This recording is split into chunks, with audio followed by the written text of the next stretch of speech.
నైనా ఏమిరా నేను లవ్ చేసిన అమ్మాయిని తీసుకొని వచ్చిన. చూడండి మళ్ళా ఎనకాల నిలబడమంటాని అదెట్టా నచ్చింది నీకా? ఒకసారి నా కళ్ళతో జున్నైనా. పీకి చూస్తా. అయినా దాన్ని ఏ కులమో కూడా తెలియకుండా ఎట్లా పెళ్లి చేసుకుంటావా? మన కులం కాదు నైనా. మన కులం కదా పుడిచింది, పరువు మొత్తం గంగలో గడుచుకొని పుడిచింది. మన కులపోలంతా ఏమనుకుంటారో ఒక్కసారి ఆలోచించినావా? సరే బేబీ పద, నిన్ను మీ బంగ్లాలో వదిలేస్తాను. బంగ్లానా? అమ్మాయి కోటీశ్వరరాలు. కోటీశ్వరరాలా? ఇంకా ఎందుకమ్మ నిలబడుకొని ఉంటావు? కూర్చో తల్లి.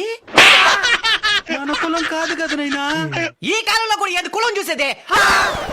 మన కులపాలంతా ఏమనుకుంటారు నైనా? ఆ ఎదవలు ఎప్పుడు ఏదో ఒకటి అనుకుంటానే ఉంటారులే. దయ్యం పని మనకే. డబ్బుంటే చాలు. కుల మతాలతో బండిలే. డబ్బులు లేకపోతేనే కులమతాలు గుర్తుకొస్తాయి. డబ్బుంటే అస్సలు గుర్తుకురా.